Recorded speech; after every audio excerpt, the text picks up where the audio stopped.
మథురా జైలులో దేవకి మరియు వాసుదేవ కంస చేత బందీలుగా పెట్టబడ్డారు.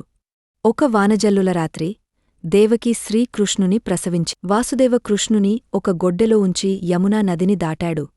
నది గోకుల్ చేరుకుని వాసుదేవ కృష్ణుని నంద, యశోద చేతులలో ఉంచి వారి బిడ్డను తీసుకుని జైలుకు తిరిగాడు. కంసుడు రాజకీయ కవచధారణలో తన చేతుల్లో చిన్న బిడ్డను పట్టుకుని కోపంతో నిలబడ్డాడు. ఆ బిడ్డ ఒక్కసారిగా దివ్యకాంతితో ప్రకాశించి అస్త్రాలు ధరించిన దుర్గాదేవిగా మారింది. దివ్యకాంతి మాయమైన తరువాత కంసుడు భయంతో యమునా తీరంలో వాసుదేవుడు ఉదయ భాస్కరుడిని వీక్షిస్తూ ప్రశాంతంగా కూర్చున్నాడు. అతని ముఖంలో శాంతి, కృతజ్ఞత కనిపిస్తాయి. తెల్లవారుజామున గోకుల్ గ్రామం నిశ్శబ్దంగా ఉంది.